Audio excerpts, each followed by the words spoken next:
Good evening. I'm Larry Delos, and it is my high honor and privilege to introduce tonight's speaker, James Gustave Speth, called by his friends, and I suspect his enemies as well, Gus. His dad, I understand, was named Gus. Has I got that right?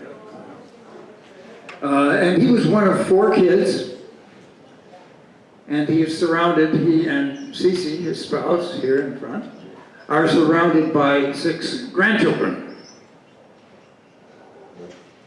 They may have something to do with his commitment to addressing climate change. His bona fides are stunning. For these, let me just quote in part from a book in which he serves as an example. He serves as an example of an ultimate insider gone wrong. Born in South Carolina, he's the consummate, oh, this is the quote now.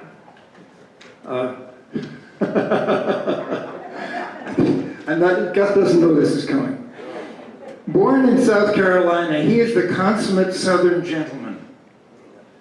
Well-spoken, well-educated, well-regarded. As an undergraduate, he attended Yale, went to Oxford as a Rhodes Scholar, and returned to Yale for law school. During his long career, he taught at Yale and Georgetown. He co-founded the Natural Resources Defense Council. He served as President Carter's chief climate advisor. He was head of the United Nations Development Program, and there, incidentally, while he was there, he had the very high privilege of being Arthur Holcomb's boss. He returned to Yale as Dean of the School of Forestry and Environment. And ultimately, he ended up on the faculty of the Vermont Law School, a short commute from his home in Stratford, where he feels more at home than anywhere since he was a boy.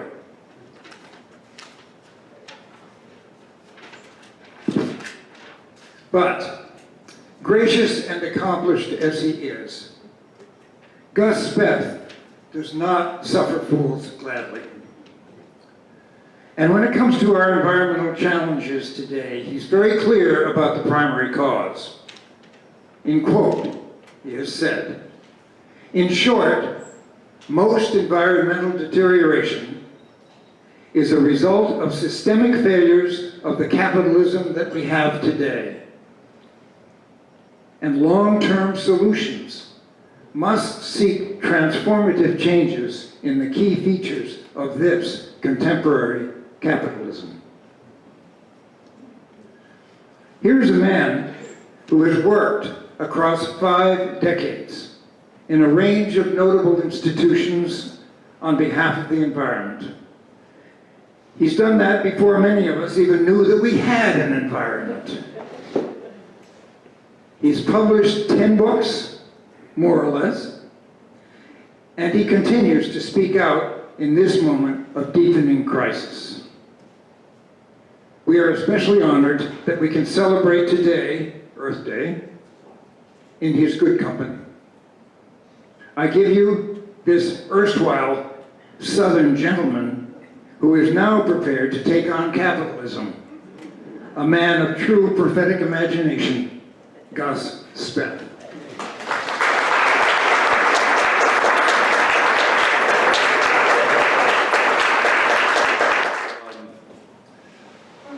Thank you all for coming out. I really appreciate it. We could be maybe watching the Red Sox, but you can't get it on Nessun anymore if you have our little TV set up anyhow. But it's a great honor to be here on this Earth Day. 52 years ago, my dear wife Cameron and I were on the Mall in Washington, D.C. for the first Earth Day. Our little one-year-old girl was running around, getting lost in the crowd, and I think about that 50-year period often, and the things that we set out to do, and how optimistic we were at the beginning of that time, that we could solve these problems and get things environmentally under control in short order. We really believed that at that time, and acted on it, that somehow we could do that. And here we are today, and we're on the cusp of losing the planet. Very few of the big goals that we set out, the big ones, the biggest ones, biodiversity loss, the climate, deforestation, desertification, the loss of the oceans and the fisheries, species loss.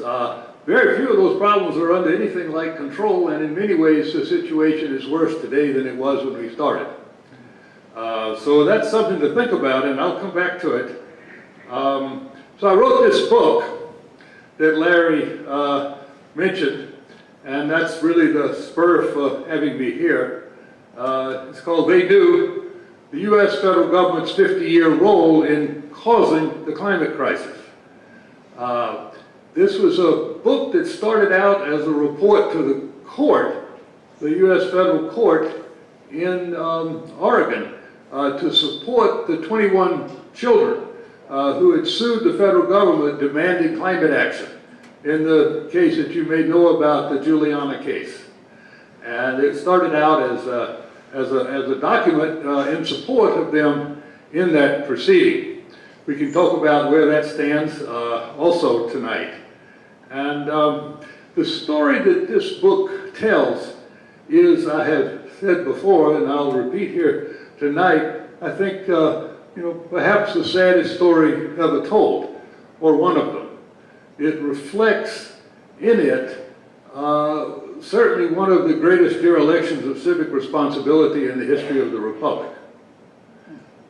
We have had now 50 years, in effect, of climate inaction.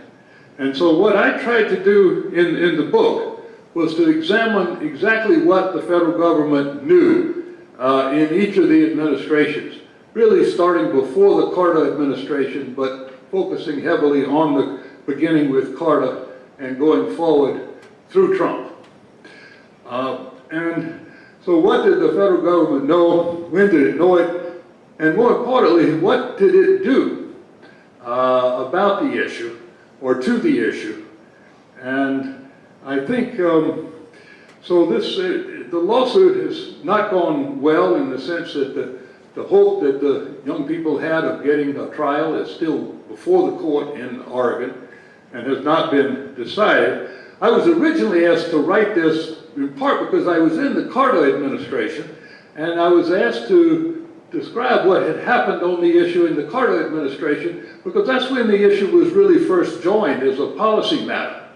And I wrote it up, and they liked it so much, and they said, "Gus, would you do the other administrations too?" And I gagged and picked myself up off the floor and finally agreed to do it. And it's now all pending before this court, and we hope for the best. This lawsuit is sponsored by a group called Our Children's Trust, based in Oregon. And if you have any spare contributions to make, and you want to give it to the youth who are bringing these climate lawsuits all over the country, this group is sponsoring a number of the state court and the federal court decisions, well, not decisions, but cases on this issue, to try to give youth a voice in the judicial system. So what does the book conclude? Well, I looked at each of the administrations, and one of the things that became very clear was that this climate science, even today's understanding of the climate science, was put forward very forcefully, at least as early as the Carter administration, when I was there, and some of it going back to LBJ, 50 years ago. And there has been, over that period, just a constant refrain from the scientific community of the basic reality of anthropogenic climate change, which gases are imported, what it's got in store for us, the likely effects. I'm not going to go into all that, but we knew it all back in the Carter administration. And we talked to the president about it. And we fought with the new Department of Energy about it way back then. So the threat has been known throughout this period. One of the first documents I saw in the Carter administration was a memo that was written to President Carter by the President's science advisor, Frank Press. And it really summarized, you would think it was written yesterday as part of the new IPCC report that you've probably been reading about. And there were many other, and we at CEQ, the Council on Environmental Quality, put out 4 different reports dealing with the climate issue. Some of them more broadly, a couple of them focused just on climate to bring this issue. And we got good press coverage, extensive coverage in the New York Times, for example, about the seriousness of the issue. So there's been this resilience in the climate science. It's not something that you know, the scientists have had to go back on, to reverse, to change big decisions, to see flip-flops in the science. It hasn't been that way at all. And if there's a hoax out there, I can tell you it's the hoax of climate denialism that has so paralyzed our country now, to the point that it quite literally has captured the ideology of an entire major political party in our country. Another thing that's been clear throughout each of these administrations is that people understood that the principal culprit in this picture was the fossil fuel industry and the CO2 that is produced from the burning of natural gas, oil, and particularly coal. And that's been understood from day one, really, at least my day one, going back to the Carter administration. And Carter, you may remember, understood this, and he got I briefed him personally on the CO2 problem, and among other things, he established a national goal of 20% solar energy, which was the common reference point at that stage, and it really meant all renewable energy, 20% by the year 2000. And that was our national goal. Carter put in place all kinds of policies to promote that, and did some other things which were not helpful on the climate issue. We can talk about that. But the pattern that comes across from all these administrations is that they knew the problem, they knew the answer. There was tremendous amount of ferment within the bureaucracy in serving up reports on these issues and what to do about it throughout this 40-plus year period. And the other big reality that comes across looking at this long period of time is that every administration, Republican and Democratic, did just about everything they could possibly do to sustain the use and the production of fossil fuels. Everyone. There were some high points, particularly under Carter, under Obama, and to some degree under Clinton. It happened to be Democratic administrations, but they didn't really tackle the problem. And nobody set out until Joe Biden to turn our fossil fuel use down and commit the country to getting to net zero emissions by any date, in his case, the turn of the century, the mid-century. So we had this, repeated emphasis on sustaining the U.S. production and sustaining U.S. use of fossil fuels. We'll talk in a minute about why. So that's still the pattern today. If we've been reading the newspapers, we see the way that Biden's initial high ambitions in this area have been shredded in the political process. And we're looking now for any sort of steps that would help with the problem. And we may get some, we may not. We may, if Senator Manchin gets his way, take steps in the opposite direction. And if some of the pressures that have been building up since the Ukrainian conflict prevailed, we're going to see more fossil fuel use and production, not less. So it's, as I said at the outset, a huge tragedy that continues. When Carter came into power, we were 90% reliant on fossil fuels, and now we're about 80% reliant. Meanwhile, the total use of fossil fuels and total use of energy has gone up, so our actual greenhouse gas emissions today, rather than turning sharply down in any of those periods, is higher than it's ever been. Or almost so. We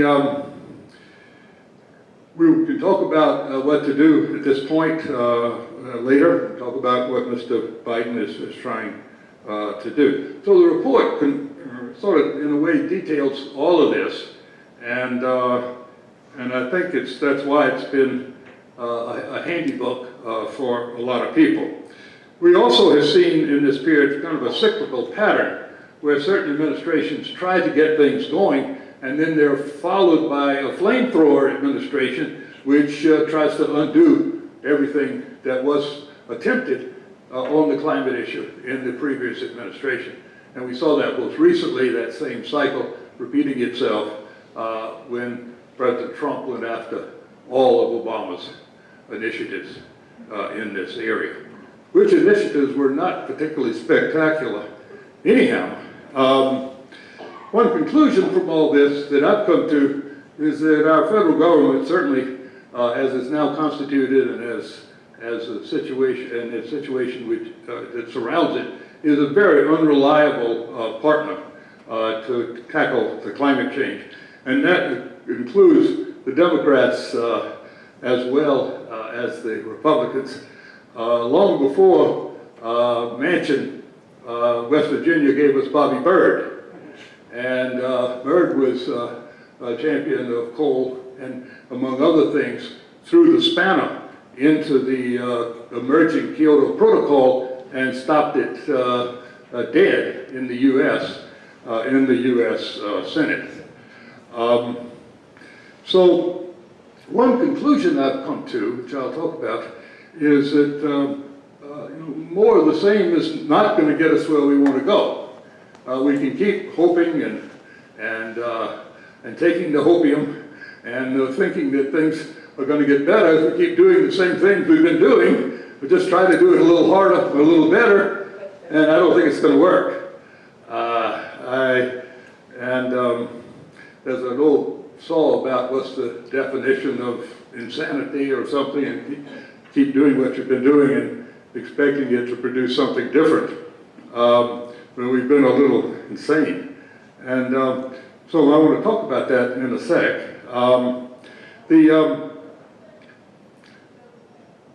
I would say that what accounts for this, what are the factors that have led to this situation that we have now, that I've just described? Well, there's no doubt that the climate issue is complicated. It's easy to create confusion about it, to obfuscate what's really going on. And the fossil fuel industry has spent a lot of money in the disinformation, all of which has been pretty carefully documented by Naomi Oreskes and others. It's a complicated issue, there's no doubt about it. Secondly, we really are dependent on fossil fuels. I mean, no one thinks that we should just turn off the spigot and get, overnight or even super quick out of the whole fossil fuel business. It's going to take a while. But still, that specter of freezing in the dark is one that the oil companies just recently paraded before the Congress in hearings. The third factor, I think, has been the political clout of the fossil industries. I mean, it's just tremendously powerful, and they put a lot of money into campaigns and into other things, and mobilize things at the local level.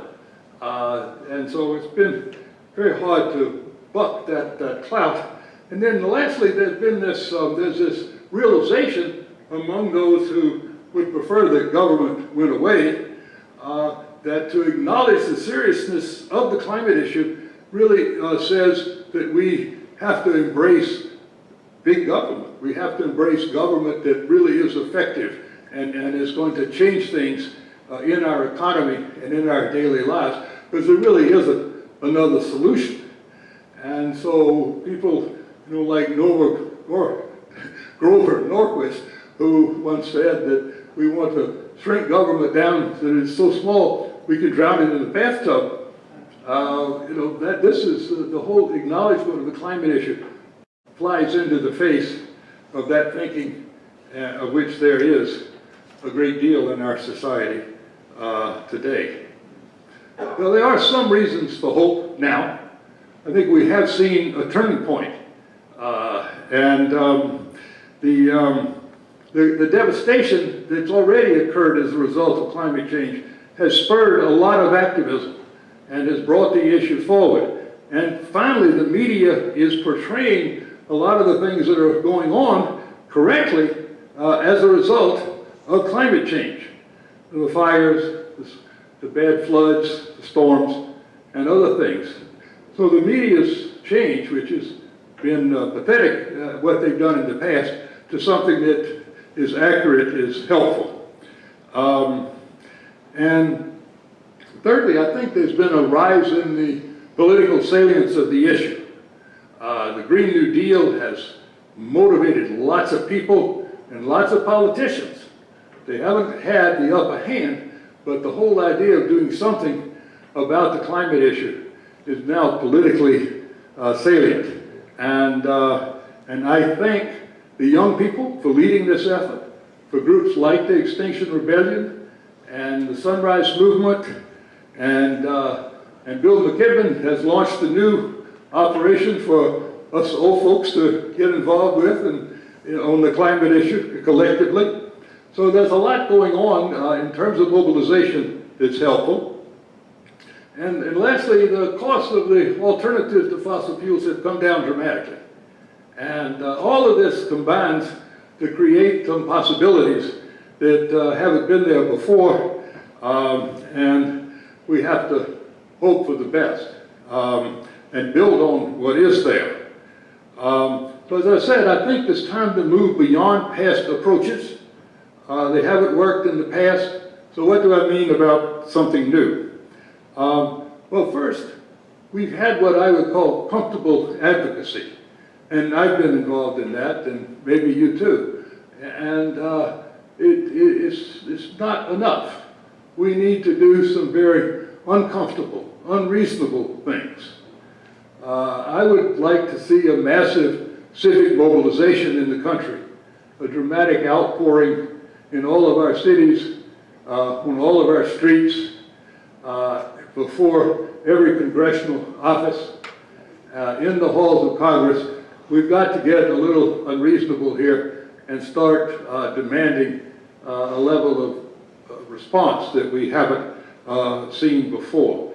So a massive civic mobilization, progressive, bold, and persistent. But we had a big, huge march in Washington. Perhaps some of you were there. It was a fantastic march.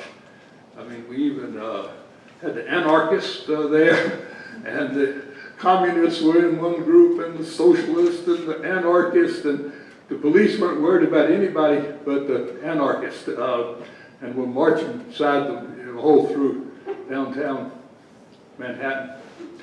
It was a great march, and nothing came of it, because it wasn't really followed up as part of an overall thing. Thirdly, I think we've got to get into electoral politics in a way that we haven't in the past. the environmental community as a force for electoral politics, getting people elected and running for office and supporting candidates has been pathetic from day one. And I was there. And I can tell you that you probably know this is, people give money to 501c3 groups, but they don't give money to political action groups. And that whole area has been starved.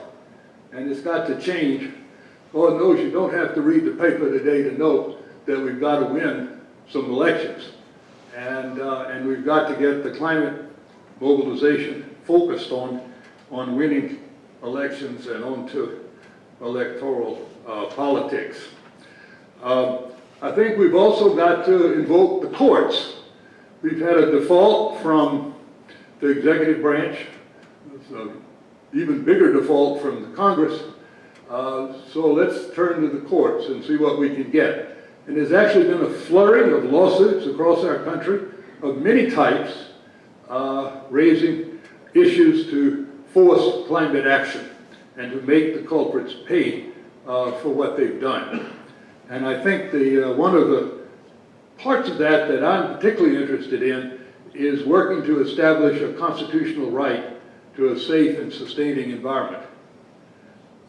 We've got to insist that be recognized. There are good legal scholarship supporting the proposition, and it's important when you realize that things change as they have in the past from one administration to another, and it's really only the Constitution that transcends those changes, we hope.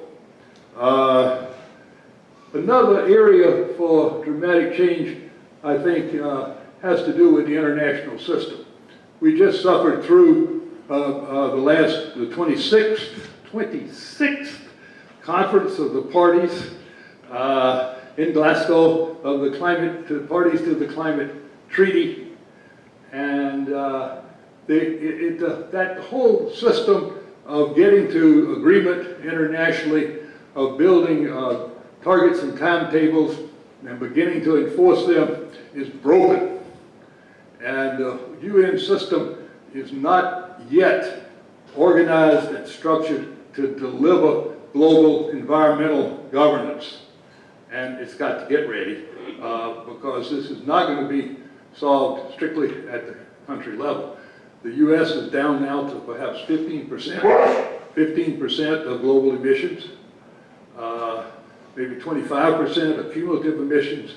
This is a big problem for the world, and the world has got to be galvanized, and we need a new regime in the UN to make this happen. And lastly, what to me is the big lesson of all of this. If you look at this whole picture of 50 years and realize that nothing much has happened in our country, you have to conclude that the system has failed us. That this political, economic system that has there to deliver good results for people, for place, and planet has not worked. It is, to me, the ultimate example of the failure of our political economy, the ultimate example of system failure in America. And I want to read to you from a paragraph that I wrote about this problem because I'm particularly attracted to my own writing. But it does summarize what we're up against with regard to the current system. The first part is actually something that you heard earlier. The system change is essential because our environmental problems are actually rooted in defining features of our current political economy. And here they are. An unquestioning society-wide commitment to economic growth at virtually any cost, a measure of that growth, GDP, that includes not only the good but also the bad and the ugly, powerful corporate interests whose overriding objective is to generate profit and to grow, including profit from avoiding the social and climate costs that they create. Markets that systematically fail to recognize those costs unless corrected by government, but government that is subservient to corporate interest and the growth imperative, rampant consumerism spurred endlessly by sophisticated advertising, social injustice, and economic insecurity so vast that they paralyze actions and empower false claims that needed measures would cost jobs and hurt the economy, and economic activity now so large in scale that its impacts alter the fundamental biophysical operations of the planet. All these combine to deliver an ever-growing economy that's undermining the ability of the planet to sustain human and natural resources and climate. So that to me is the picture of what we're up against. And we've got to begin to figure out how to change the system. We need to think about non-reformist reforms, things that don't look like radical, huge changes, but in fact contain within them the seeds of deep change. And I'll give you just one example. I mentioned the GDP. What a foolish measure of national performance and progress. And we can change that. The economists will agree with that, a lot of them. And we need to start developing indicators of national progress, national well-being that leave this hurtful notion of growth of domestic product behind. That's just one of a lot of things that could be done. I like Bernie Sanders. He campaigned on a lot of things that would begin to change the system. And they're in his, mostly in his online descriptions of the policies he wanted to pursue. So this is not, it's far out. It's something that needs to happen, but we've got to start building it now. And so we need to walk on two legs. We need to get the Biden agenda passed. And the Bidens need to get the EPA jacked up to get some strong regulatory measures out of there. If there's a model in our memory of what needs to be done, of federal laws that really had teeth, that had timetables and specific objectives, that had citizen actions enforcing them, and that resulted in big changes, is the Clean Air Act of 1970 and the Clean Water Act of 1972. And if there's a model that we need to think about today and hopefully get passed into Congress one way or another, to me, that's it. And we're beyond the days when we should think about incentives and spending only as a way to get this job done. We need tough command and control, top-down national regulation. And that's what Muskie gave us in 1970. And we need it for the climate issue today. So we need to walk on two legs. We need to figure out how to get as much of the Biden agenda passed as possible.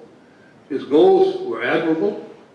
A lot of the things he proposed to do were admirable. There's more that they could do, particularly in the regulatory agency area. But we also need to begin to think how to build a new economy and a new polity beyond today's failing system. Thank you very much.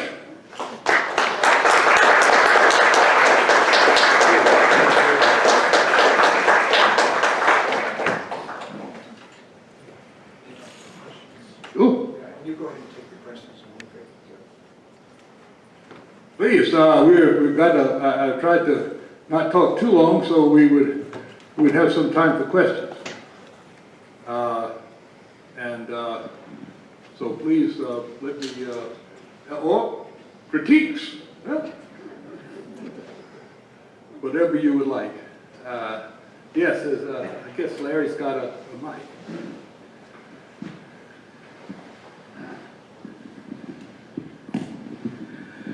Thank you for being here. I taught as a philosophy professor environmental ethics for 30 years. So I've been over some of this territory, and I appreciate your leadership enormously. I just have a specific question. One of the remedies that's been proposed is called, I'm sure you know it well, carbon fee and dividend. And I wonder what your opinion is of that as a viable, helpful process within the market system. Thanks.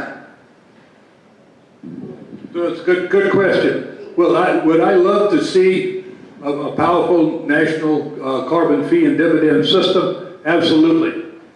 I think I've just advocated a somewhat different approach, but gosh, right now, that looks really good also. And it has the political attractiveness of returning all of the charges, whether you call them a tax or a fee or whatever, the political dividend of returning all that to the public. And it could be a progressive, not a regressive return to the public. So this is, if it could develop enough momentum to get through our process in Washington, Godspeed. Be great. Not my favorite approach, but I'll take almost anything now. And that is not just anything, it's a darn good approach. Yeah. Thank you for that wonderful and depressing account. I was wondering if you could say a few more words about capitalism and the way that capitalism has to change in order to save the planet. Well, the part that I read that had this litany of problems that we face is, to me, part of the essence of today's capitalism. I mean, we have, if I could change things, I would go to approach our corporate sector, so to speak, our business sector, with a sort of two-pronged approach.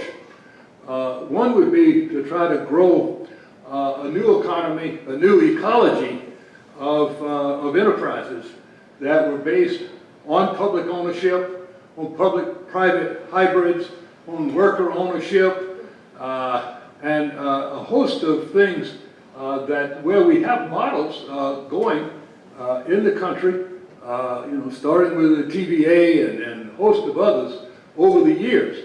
So we can grow this from the bottom up, a new ecology of initially small-scale co-ops and other things, and community enterprises, and internationally, the co-ops are flourishing in Italy, in Spain, and elsewhere. And in the U.S., there are a lot of them too. So there's a part of that would be a new banking system that was based in our postal service, a new banking system that was locally owned and locally run.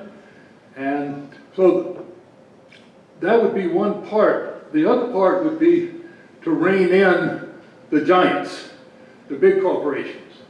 To begin, first, we've had public ownership of General Motors, Citicorp, as I recall, for a brief spell in the recession, the Great Recession. And I think there'll be other occasions. I would like to see the federal government, through various intermediaries, basically buy ownership interest in the fossil fuel industry and begin the process of closing them down. I think that'll get them out of the political process, and lo and behold, I'm finding that there are a lot of people, not a lot, but some intelligent writers are turning to this as a possible solution. And the day will probably come when the fossil industry will not look at this as total disaster, but as perhaps part of their answer to their problem. Relatedly, we need to do things like create a federal chartering system for large corporations.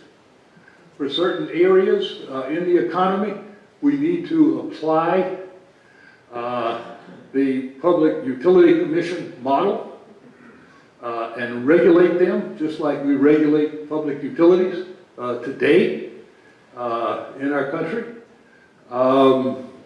We need to have, as I said, federal charters. We need to have periodic reviews of federal charters, which will have provisions in them to support the public interest. And the charters, at the end of those periodic public reviews, could be revoked for bad performance. So, if you ask me what I'd like to see that strikes, in a way, at the heart of this runaway corporate capitalism that we have today, those are some of the things that I and others have advocated. And so I really don't have much use for today's corporate capitalism. Bob Key, it seems to me that you might be a good person to comment on the philosophy coming out of Austria, which is entitled Economics for the Common Good. Do you have any sense of that as a model?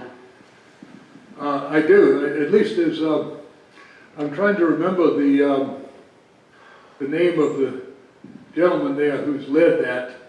Christian Folsom? Thank you, Christian. Yes, I've had communication with him. He has a chapter in a book that I edited describing what they're doing, and I think it doesn't go quite as far as perhaps I would go, but it really is a huge leap forward from where we are today, and is entirely worthy activity and a good direction to be pursuing.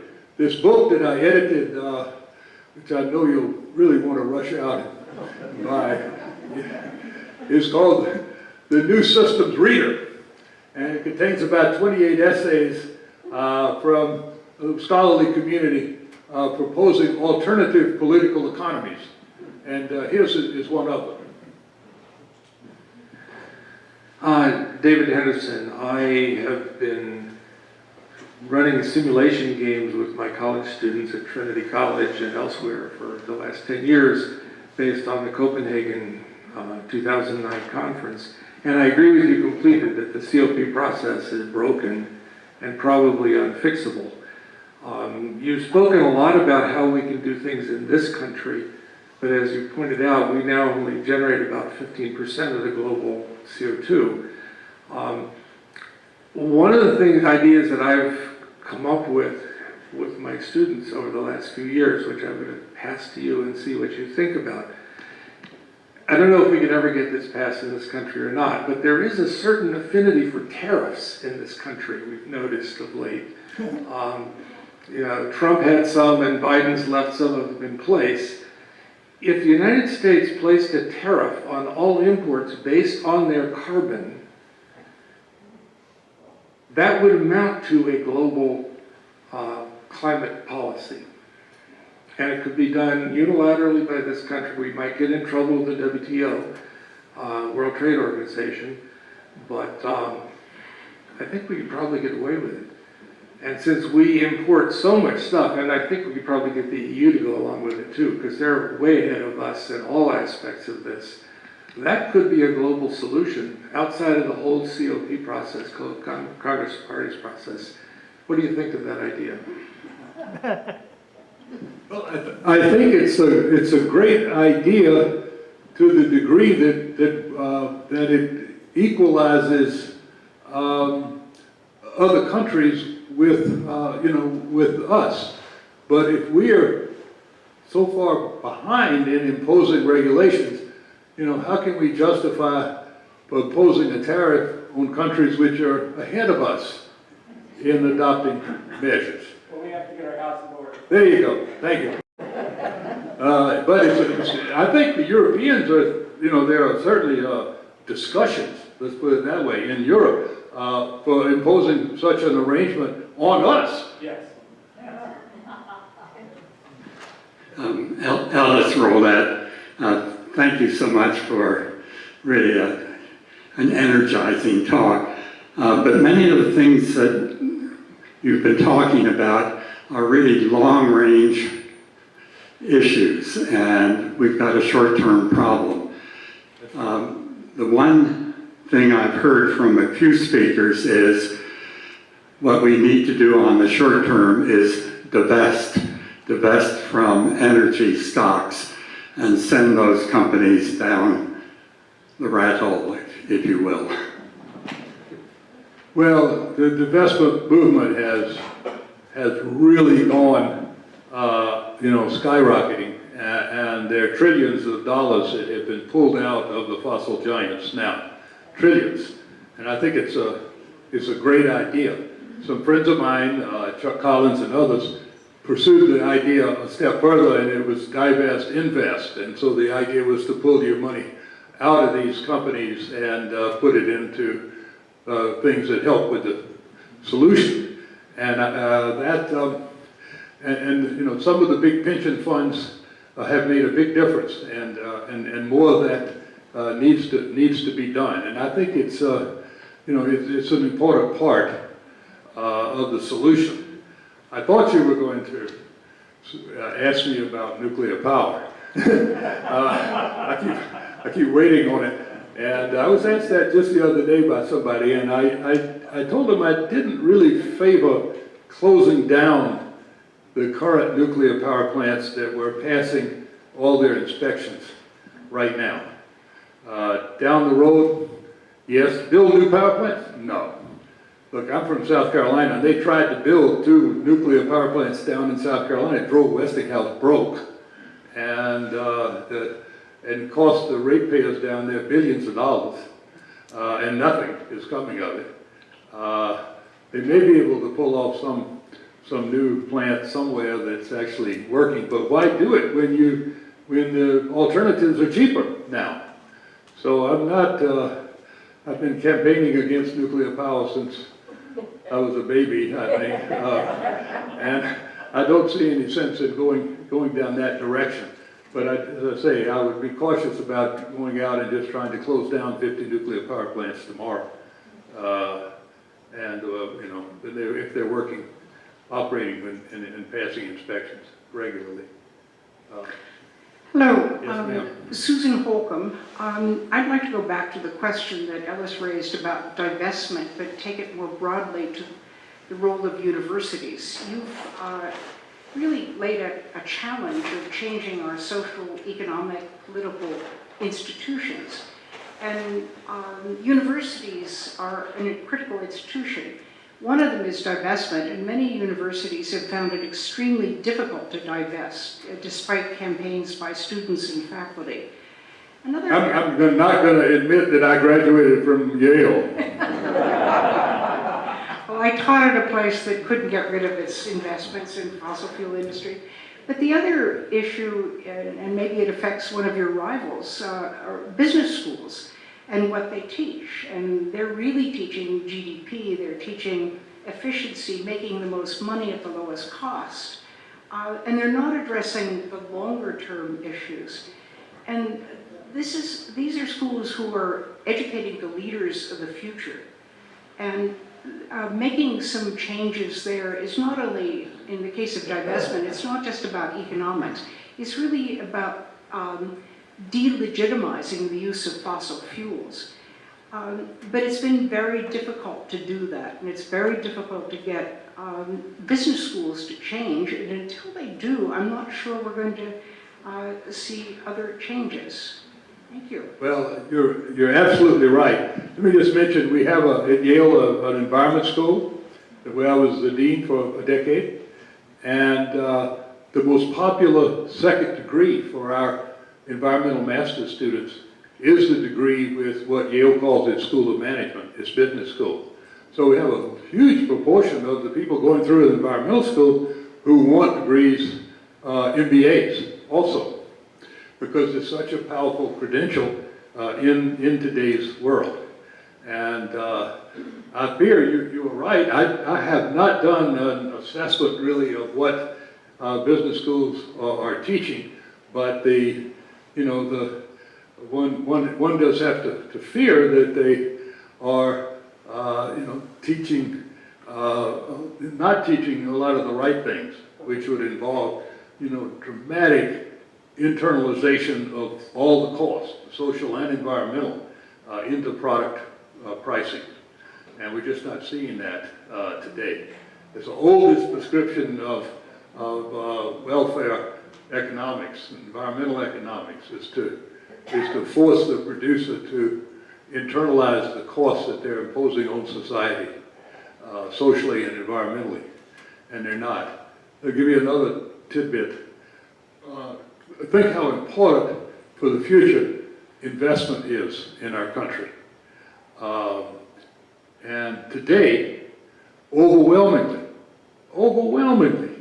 it's almost all investment for high financial returns, high economic returns, mostly carried out by big financial institutions and corporations, and almost very little of it aimed at high environmental and social returns.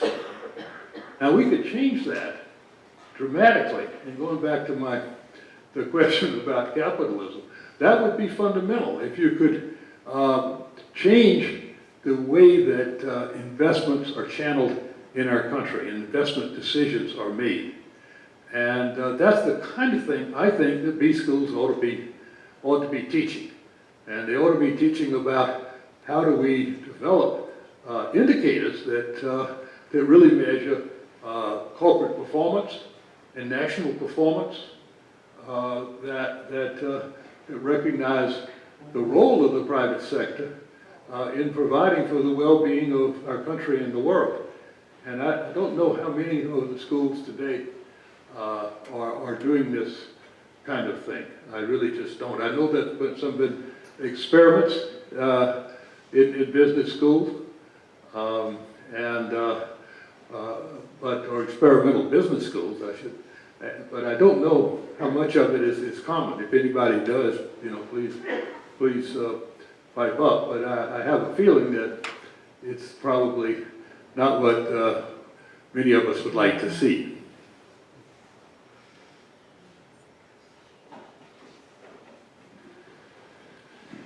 Thank you for your talk. I have to go to bat for the younger generation. I have 3 kids and 3 in-laws. 4 of them have MBAs, and they're all working in the environment. Macquarie, which has the largest infrastructure in the world, has been completely defunded from coal, with the exception of old coal mines that have need of money in order to close down. Coal is gone. Al Gore started his company, Generation Investment. They invest only in projects that relate to the environment. They're on their 4th fund, which has got $2 or $3 billion in it. Another example is Autodesk. And I have kids working in all these departments. Autodesk has proven that the returns are better if you have an environmental sustainable bottom line. There are a lot of people who will only invest in companies that are focused on the environment. And I think the young people are putting pressure on colleges to figure out where their dollars should be invested. So what I'm saying is, not our generation, but our kids' generation is much more environmentally aware, I believe. And I think they are, through the business schools, having more of a sense, because it's their world and their kids' world that they have to live in. I have nothing to say about that, but I'm in. I think it's great. There's a lot of good investment activity going on out there. And I hope my 2 cents is in there. I've changed our little investment advisor to someone who specializes in this. And but they're obviously they're role players, not me and Cameron. But each one of us here, I think some of us have a lot of money to invest, and we can control where we invest the money. We don't have energy to do the work maybe, but we can make our money have an impact on the environment. I'm in. Go for it.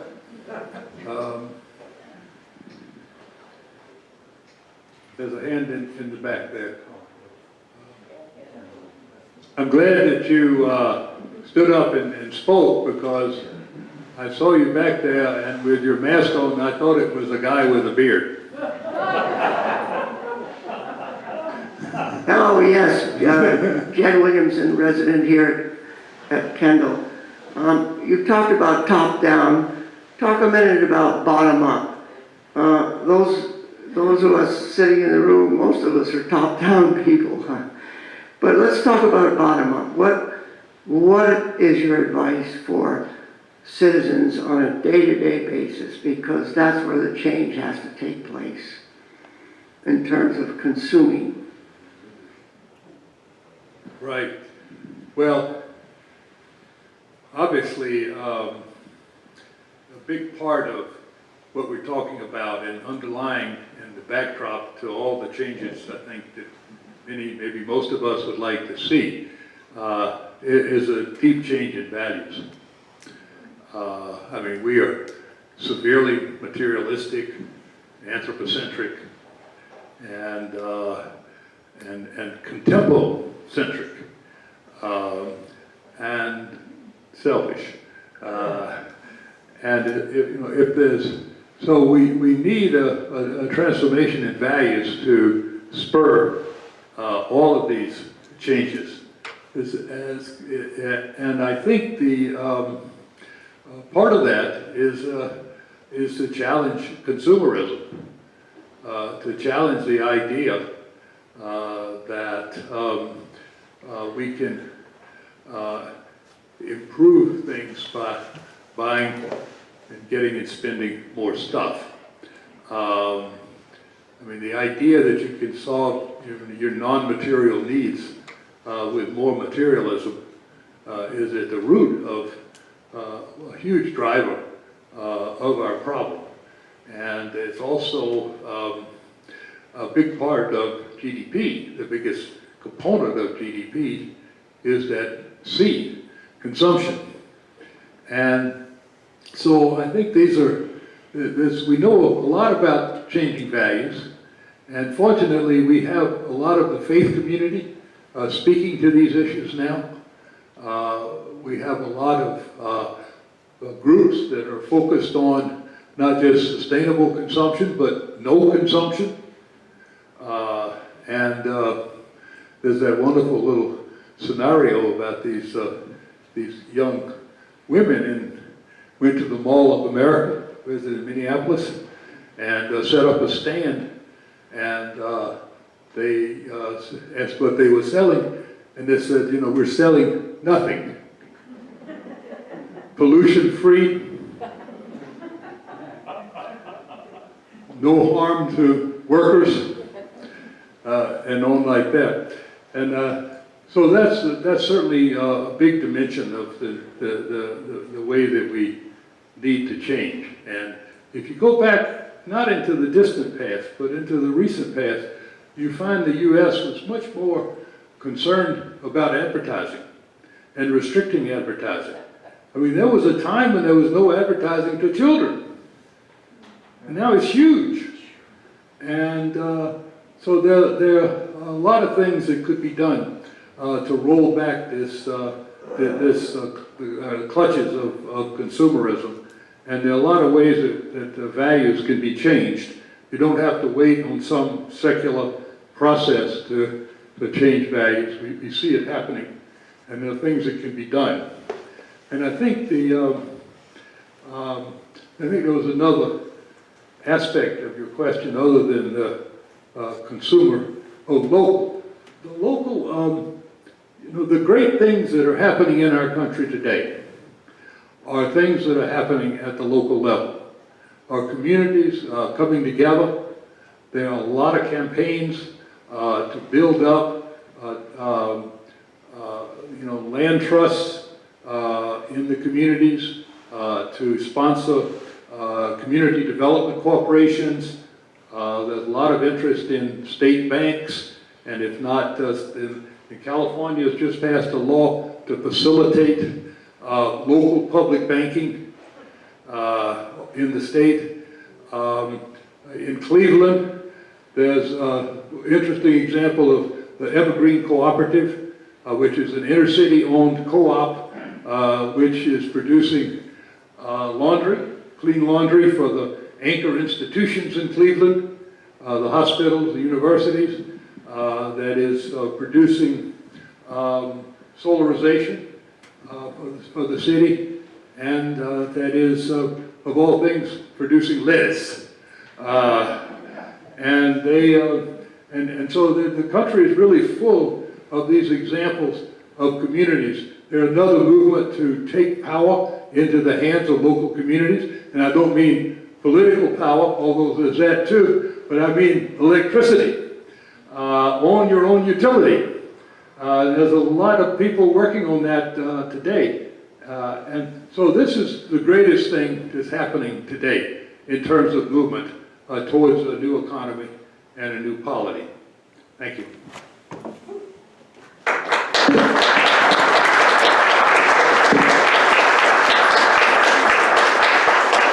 Thank you, Gus. I want to thank you all also, especially for coming, and to remind you that sometimes when you feel as though there's nothing, what can one person do?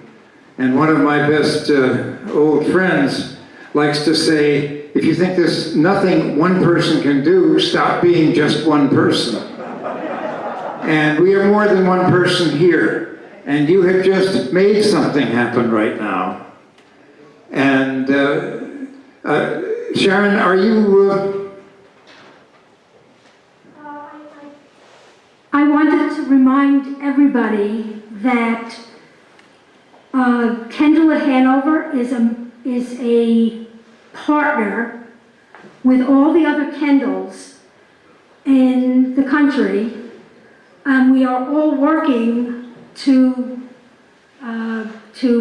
for justice and for the environment.